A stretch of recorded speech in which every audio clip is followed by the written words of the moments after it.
Welcome back to the On the Ball podcast, another episode of the best potty going around, and we are back here again to talk about some more NFL action. Forgive me if there's any wind picked up by the microphone. It is a little bit windy out here actually today, out in the jungle, but we take it on, and we are, so we're going to go through the Week 6 review, Week 7 preview, and all the good stuff in between. I actually didn't get to watch as much action this week as I did have a assessment piece for uni on Monday morning, which limited my ability to watch the games. I did go back and watch 4 full games and a couple of highlights packages, so I did see about, I might not have got the general gist of the timing of some of the games and stuff like that, but ultimately a pretty good round, some big overtime games, obviously also a pretty hectic Monday night game between the Titans and the Bills. Sean McDermott sort of shat the bed, you can't even lie. And it's easy with hindsight, but I'll be honest, I actually was backing out the play before it happened, so I'm not going to hold back there. That was a pretty bad call, and I think they might have cost themselves the number 1 AFC seed. But anyway, we're not talking about the Bills today. We talked about them last week, so we've got a few different teams that we haven't mentioned for a while, and the first time they're going to be even close to the winners list this year is the Jacksonville Jaguars. They're my first winner of the week. I watched this game a little bit live and then the rest of it in the following days. And the Jacksonville Jags got up over the Dolphins, and it was a weird game, actually. Like, the Dolphins looked really good in offense, but they only managed to score, I think, 20 points or something. So ultimately, Jacksonville just stood up in the important moments on the big third downs, on the big fourth downs, on the red zone plays, but that was good enough for Trevor Lawrence and Urban Meyer to get their first wins respectively in the NFL. It wasn't an amazing win, but it was definitely important to pick one up before the bye. And at the end of the day, a team who's 0-5 is not going to, produce an amazing win. So they definitely were opportune here. I have to say, I think it was Sunday or something, I might have said to one of my mates, I think it's a smoky chance. Then I saw the first quarter, and I sort of was like, oh, maybe not. Miami actually looked pretty good. Tua played pretty well, but ultimately the Jags came back in a good win. Marvin Jones was really, really good. Chenault has sort of stood up in the absence of DJ Chark, but Chenault didn't play that well, actually. But Marvin Jones was back to his best. I think he had 7 catches and a really, really good touchdown grab, which I'm pretty sure was the go-ahead touchdown. James Robinson was huge again as well. But the Dolphins were moving the ball freely, which is better to see for them. But ultimately, their defense is just a huge worry at this point of the season. That's what made them last year, got them to 9 wins, and this year it couldn't be far further from it. They were without Byron Jones and Xavier Howard in this one, and also without Preston Williams, Will Fuller, and Devontae Parker. So they were down on troops, but they were still playing the Jags, so they should win. They do have the 5th easiest strength of schedule moving forward. That is the Jags, sorry. So could be a few more wins on the cards for Trevor and Urban Meyer. So good win for them. Baltimore, they are my next winner. I was really looking forward to this one. I predicted it for upset of the week. I thought the Chargers were going to get up. But when I picked it, I remembered how bad the Chargers' rushing defense was. And ultimately, I should have thought about it because that was the big difference. Got absolutely pummeled by the Ravens. And it wasn't even close at any stage of this ball game. The defense belittled the offense, and the Ravens' offense just ran right through the Chargers. So the Ravens go 5-1, which is pretty impressive considering after the first week, I was, not really feeling the Ravens that much. I think they had a overtime loss against the Raiders, and I thought they looked really, really poor. And then since then, they've almost gone under the radar, apart from that Chiefs win, which was obviously highlighted by everyone, but since then, they've sort of just been they've had a few not so impressive wins, like the Detroit Lions one where they won in the last play and stuff like that. But they're 5-1 now. The schedule does get a little bit harder, but you'd have to say they have 1 foot in the playoffs. But a bit more on this game. They held the Chargers to 3.9 yards per play, which is very impressive against one of the best offenses in the competition. Them themselves rushed for 187 yards, which is good to see after 2 weeks of sort of un-Ravens-like rushing performances. I think they had less than 60 yards maybe on the previous week, and then they had the Denver game where they bullshitted their way to 100 yards. So back well over 100, which was great to see. And yeah, just a huge win. Lamar Jackson didn't really have to do much on the ground or in the air in this one, but their defense was back, looked like 2019, blitzing their way through the Chargers. And yeah, you have to say big statement game in the AFC by the Ravens. My final winner is the Arizona Cardinals. They are now 6-0 after pumping the Cleveland Browns. Don't really have to mention too much in this game. Just another clinical Cardinals victory, really. They're pretty much top 10 in every stat there is in terms of the competition, which is very good. They're a very, very well-rounded team. Fair play to everyone involved. The GMs, Cliff Kingsbury wasn't at this game, and they still got the job done, which is probably the most crazy out you can have a head coach, and they still weren't phased by it. Kyler Murray's killing it. Everyone on defense, all the skill players, yeah, they're just having an absolute blinder this season. And you have to say at 6-0, they've got the 10th easiest schedule as well, so it's pretty much impossible to miss out from here. Don't want to jinx it, but at this stage, they look like they're going to be in the NFC playoffs, well and truly fighting for that Super Bowl position. And yeah, they just look really scary at the moment. Some of the NFC top teams are pretty frightening, and they are certainly one of them. And I'm not going to be tipping against them anytime soon because I didn't back the Cleveland Browns, or did I? I actually can't even recall, but no, I don't think I. Maybe I did. I'm actually forgetting my stuff here, but no, I definitely. Oh, I don't know. I know our mate Curtis tipped Arizona. He thought it was outrageous that the Browns were favourites, and he was proven right. So yeah, definitely won't be sleeping on the Cardinals ever again. I just can't believe that they're 6-0. Really, they were promising last year. I think they got to 9 wins maybe, and I thought maybe it was going to be something similar this year, maybe an extra win or two. But to be 6-0, pretty incredible stuff. The losers, my number one loser is the Chargers. As I mentioned, the Ravens' huge performance, but it definitely was. There was two sides to the story. After a really positive start to the year, their rush defense has become a real issue now, and they conceded 187 rushing yards in this one. They have now conceded the most rushing yards by a pretty substantial margin. They've conceded 975 yards through 6 weeks, and the next worst is 848 yards. So they're well over 10%, maybe 20% clear of that next worst defense, which is really disappointing. Their defensive line's just not getting enough pressure. The linebacker play is really poor. And yeah, the last 2 weeks, the Browns and Ravens have just both cut them up on the ground. And usually rushing defenses, they're sort of something you can tune in over the course of the season. And I'm not saying they can't, but it's definitely a concern. And what's even a bigger concern is when you can't stop the run, you just hardly get on the field, which makes it really hard to win games. And B, in this position they're in, the Chargers probably going to be looking at a wild card spot. They're likely to play the Titans, who have Derrick Henry. They could play the Browns, who we mentioned just cut them up on the ground, have the best rushing game in the competition, and they could play the Ravens as well. So there are some teams who will be right in amongst them. And the Chiefs actually, I think, ran for 140 yards when they played each other. So there's definitely some teams who are not looking like good matchups for the Chargers. And I know it's a long way in the distance, and they could sort something out, but huge concern for them right now. Because, yeah, they've conceded over 150 rushing yards 4 times, and that's something they've really got to address. Pretty much every other aspect of their game, yes, it was a poor performance, but, you're going to have one poor performance every now and then, so you can just put it down to that.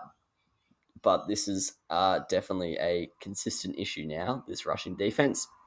My second loser might be a bit harsh because I don't usually pinpoint players, but it was sort of on my mind straight away when I saw the results and the box scores. But Sam Darnold and Daniel Jones both have had good starts to the year. Sam Darnold a bit less so than Daniel Jones. Daniel Jones has been really, really good. Darnold's just been solid, and it's sort of unraveled for them over the weekend. Darnold had a really bad game last week, I think it was, or maybe it was the week before, and it's sort of been trending downwards, and it's ended in an absolute stinker against the Vikings. He had 2 turnovers, went 17 from 41. And think about the weapons the Panthers have. Like, if you rate the skill players, they're right up there with one of the best. I know McCaffrey's out at the moment, but you still got DJ Moore, Robbie Anderson, Terrace Marshall. So, yeah, that's really disappointing from Sam Darnold. And at this point, like, he might come out and ball the rest of the year, but I'm almost willing to say we can put a line through him and that we won't see him next year. He is looking worse than Teddy Bridgewater did in the same offense, I would have to say. And Daniel Jones, less so a loser in this one, but I was starting to really think that he is a lock to be the franchise quarterback. I don't think he's like, don't get me wrong, he's not Russell Wilson or Aaron Rodgers or anything out of this world, but I was like, Daniel Jones is good enough quarterback that the Giants can, they know they're going to get a good performance out of week in, week out. And he sort of made us second guess that this week. He hasn't had any bad games this year. And then he goes 4 turnovers, a completion rate less than 55%. It is against the LA Rams, one of the best defenses in the competition. Well, they actually just got cut up by Geno Smith last week, but usually one of the better defenses. And I know he has quite a few injuries on offense. I know he's got a couple O-line injuries. Barkley's out, Darius Slayton's out, and Kenny Golladay was out, and Kadarius Toney got injured in this game, but still, no, that is no excuse to throw 4. Well, I think he threw 3 turnovers and 1 fumble. But yeah, that's not good enough, and that's something that he's got to get out of his game if he wants to sort of secure his position as that long-term Giants quarterback and someone who we consider a good quarterback in the league. You can't just every 6 weeks have a 4 turnover game. That's not good enough. But yeah, I don't want to be too harsh on Daniel Jones. I'll be harsh on Sam Darnold because Daniel Jones has looked really, really good this year, but they are definitely losers. Darnold, I'm putting a line through him. I don't think he'll be a starting quarterback next year. And Daniel Jones is on fraud watch, just on fraud watch. We won't go any further than that. And then finally, the Cleveland Browns are my third loser. I wasn't that bothered by last week's loss. I was just like, yeah, Chargers good offense. Maybe had an off week on defense, but this is now a little bit of a concern. I think it's 3 weeks in a row, really, where they haven't impressed. I think they beat the Vikings 14-7. Then they lost last week to the Chargers. There might have been a game in there somewhere that I've forgotten. And now they've been battered by the Cardinals. And I know the Cardinals are 6-0. However, it's still not good enough. You can't lose 37-14 in your own building when you are meant to be one of the best teams in your conference. They now go 3-3, and they have the 3rd hardest schedule remaining. Baker's injured. He's probably going to play through it, but he is injured at the end of the day. Nick Chubb's not playing this week. He's injured. Kareem Hunt could be out for a month. And it's now starting to look pretty dire situation. Their defense isn't playing as well as we were penciling in at the start of the year. And if you actually look at their 3 wins, they've beaten the Texans, the Bears, and the Vikings. So all of a sudden, if we take stock of what's happened so far this year, the Browns would definitely have to be sliding down those power rankings. And you'd have to say some of the teams in their division, you just have to look at their division. They're borderline the number 4 in the power rankings based on the last 3 weeks. Like, they're just not playing well at all. And it's definitely a concern. They're in the bottom 8 for passing offenses. I know they are a run-first team, but still that's just not good enough. You'd expect, sort of like Minnesota, the way they balance. Well, I'm not saying they should go away from the run, but usually a run-first team, they're likely to have high efficiency in the passing game, and their stats actually come out looking better than they are. However, that's not happening for the Browns, and their defense has created the 3rd least amount of turnovers in the competition, and that's including the Bears game, where they had a few against a woeful Bears offense in that week. So, yeah, really disappointing, in particular from the Browns defense, and something that they need to address pretty darn fast. They've got a Thursday night short turnaround against the Broncos. I think they'll win that one personally, but at this stage, it's almost a must-win because they really can't fall too far behind. There's some AFC wildcard teams who are starting to look pretty good. You've got the whole AFC West, really, except for the Broncos. And then you've also got Indianapolis starting to heat up. So, you don't want to get too far behind the 8 ball here because, yeah, they're not playing great right now. I think Jarvis Landry might be back this week. That could be a big in, but, yeah, definitely concerns for them. All right, awards of the week. NFC Player of the Week goes to Kirk Cousins, led the Vikings to an overtime win over the Carolina Panthers. He had 373 yards from 33 completions, 3 touchdowns, 0 turnovers, 75-yard overtime walk-off drive, went 5 for 6 on that drive, including a 27-yard sealer to KJ Osborne. He's had a blinder of a season, and I thought it was about time he deserved some recognition. Like their running game hasn't been as dominant as it has been in past years. I know Dalvin Cook had a lot of yards in this one, but yeah, Kirk Cousins absolutely balling out, and he's just sort of rewriting the history books a little bit in terms of the way we view Kirk Cousins in the league.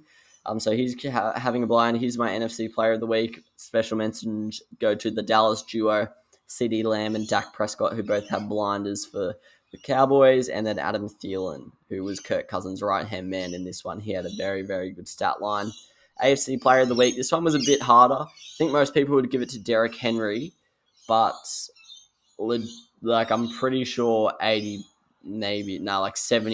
of his running yardage was from that one play. And yeah, I think his other 2 touchdowns were like goal lines. So yeah, he was one of my special mentions. Marvin Jones was one of my other special mentions. He was really, really good for the Jags, but I'm giving it to Jonathan Taylor. He did tear it up against Houston, so I take that with a grain of salt, but he had 158 scrimmage yards from 15 touches. That's ridiculous efficiency for a running back. That's over 10 yards per touch and only 1 catch. So yeah, incredible stuff. He did have an 83-yard run. I know I just said Derrick Henry made 70% of his meters in one run. However, this was a bit less, and it wasn't a TD as well. He also had 2 rushing TDs on top of that, and he's starting to get going. Wentz is starting to get going, and all of a sudden, the Colts are right back in the hunt for that playoff picture, for that AFC South picture. Their offense is good. Their defense has been playing pretty well all year, to be honest, and now the offense is starting to match it at that level, and they're starting to become a pretty scary team to come up against. Offensive Rookie of the Week, I like to give it to someone in a win, but apart from Najee Harris, who we gave it, I think we've already given it to twice this year, but there wasn't really anyone else I was willing to consider, so I gave it to Jalen Waddle. 70 receiving yards from 10 catches. He was really the only man there for the Dolphins in the wideout position, so they just fed him. 2 touchdowns, very impressive performance, bit of a breakout game for him. I don't think it's going to be consistently like that for the rest of the year. They schemed up a lot of plays just for him. He caught a lot of balls behind scrimmage, but behind the line of scrimmage and, screen passes, that kind of stuff. But very good performance, in him and Tua's combination looks pretty lethal. Defensive Player of the Week, I'm giving it to TJ Watt. If you watched that Seahawks-Steelers game, you couldn't really not notice the destruction he was causing. 2 sacks, 1 forced fumble, 0 missed tackles, 3 passes defended, which none of were in coverage, so they were all at the defensive line blocking passes down. 3 tackles for a loss as well, and mainly that forced fumble was in overtime. Also one of his sacks where he sacked Geno Smith, strip sack, and then was it Devin Bush picked up the ball at the Seattle 16 and pretty much gave the field goal, pretty much won the game straight away. Steelers just went kneel, and then field goal. So that was pretty much the game winner there from TJ Watt. You never really see a game winner from a defensive player that often, unless it's like a walk-off pick 6, but he definitely deserved the mention, and he'd been injured a couple weeks this season, but he looks right back to his best, TJ Watt. All right, preview for week 7 of the NFL. Just a quick TV schedule wrap up. I know not everyone listening is Australian, but a quick one for the Australian viewers out there. Thursday night football is Denver at Cleveland. That's a pretty spicy one. I am backing Cleveland by 5 in this one. I think it's going to be low scoring, but I think Cleveland get the job done, even with a battered team. Sunday night football. I've got the Colts. The fixture is the Colts at San Fran. I'm not sure in this one, really. I've gone San Fran by 1. I just think coming off the bye at home, I think the Colts are a better team, but I just think those 2 factors combined, coming off the bye at home, is enough to get them the win. Monday night football is an interesting one. Saints at Seattle. I've got the Saints winning by 2, but I think that could be a very interesting game.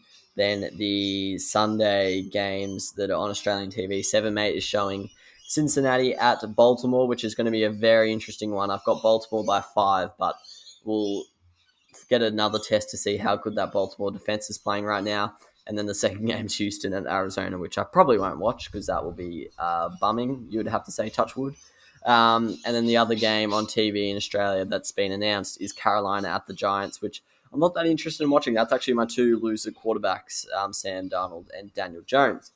All right, sure bet of the week for my predictions.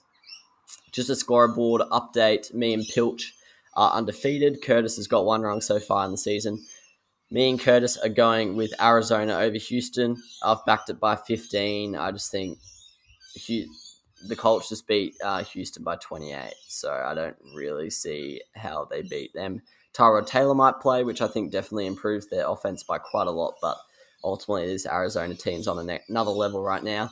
Pilcher's gone with Tampa Bay to beat Chicago. I'd say a little bit riskier, but obviously that's because it's not my choice. But it's pretty, you'd have to say it'd be a very, very big upset and the biggest win of Justin Fields' career if they get the job done at Tampa. But I like that pick from Pilch. Upsets of the week, me and Pilch are tied on 3 out of 5. Curtis is 3 out of 8, struggling at the bottom there. I've gone with Miami to beat Atlanta. I was actually surprised by this one. It actually wasn't available on the odds that I get from the site that I get my odds from, so I went looking on another site, and Atlanta were actually 2.5 point favorites, and I've tipped Miami by 3. I just think, I'm not sure how many of them are playing, but you would think Byron Jones and Xavier Howard and maybe a couple others are back from injury. Preston Williams will be in the mix, Devontae Parker as well. So I think Miami get a lot fitter. Tua has another game under the belt since his injury, and I think he looked pretty good last week. And I think it's just a must-win, really, for Miami. And I'll be honest, if they lose this, it's almost like coach sacking territory because this has been deplorable.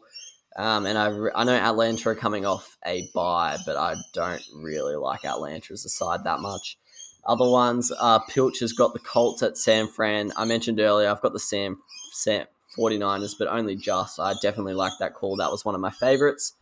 And then Curtis has gone Tennessee over the Kansas. Curtis goes Tennessee a lot on these predictions, but with the form they showed against the Bills, I can see why. But yes, fair enough to Curtis. I've got Kansas winning, but obviously that's not my pick. And then our spreads, I've got 47% so far. Pilch has got 65. Curtis has got 33. So not that close at the moment between the three of us, but we'll see if we can even it up a little bit. I've actually gone with 3 underdogs to cover their spread. I never like these ones as much because I'm usually expecting the favorite to win, but just by not that much. So you sort of got less margin for error. But Chicago, I've got them to cover 12.5 at Tampa. I think Tampa will win, but I think with Chicago's defense and the way it's playing right now, I don't think Tampa will score enough to cover 12.5. We saw them not struggle, but they weren't great against Philadelphia, and I think they put up a similar performance against the Bears here. Since the Browns' horror game for Chicago, they've actually been pretty decent. They beat Detroit, they beat the Raiders, and then they lost to the Packers by only 10. So, yeah, I can definitely see Chicago keeping it close here, and I hope they do for my spreads. Then I've got Seattle to cover against New Orleans. The line is 5.5. I've got Saints winning by just 2.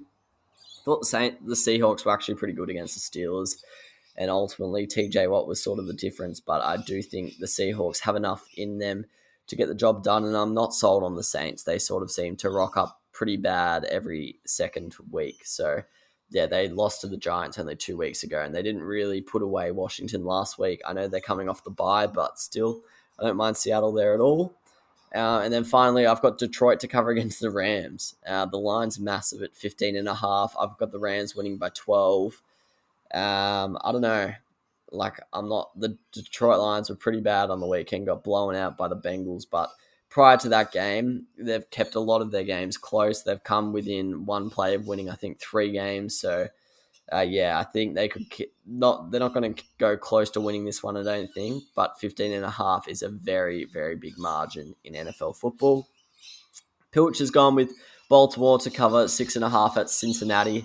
Don't mind that at all with the way the Ravens are looking. He's also gone the Giants to cover 3 points against Carolina. He is a Giants fan, and he has gone the Giants 4 weeks in a row, so probably won't comment on that one, but I have got Carolina just winning, so I can definitely see his logic there.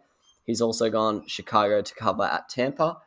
Pilch, interesting because he sure bets Tampa, but he's then gone Chicago to cover. That's an interesting one from Pilch. Curtis has gone Cleveland to win by more than 3 points against Denver. I definitely don't mind that one at all. I think it'll be low scoring, but 3 points isn't much at all for a playoffs contender. He's also gone the Raiders to beat Philadelphia by 3 or more. I don't know about this one. I've got the Raiders winning by 5, so I'm with him. But Philadelphia unpredictable, and so are the Raiders, to be fair. So it's an interesting one. And he's also opposed Pilch. He's gone Cincinnati to cover at the Ravens. He's obviously a big fan of Cincinnati. And look, I'll be honest, they're in very, very good form right now. So I would not be shocked if they came out and covered that. So that will be the end of it for this week's episode. Sorry if the light really faded there at the end. I am filming this at dusk. I guess I've never said that in my life, but it is dusk. But anyway, we'll be back tomorrow for a fantasy episode. I think I'm getting Pilch on, maybe Curtis, but we'll see how we go. And yeah, stay tuned. Let me know your predictions down below, and we'll catch you next week. Cheers.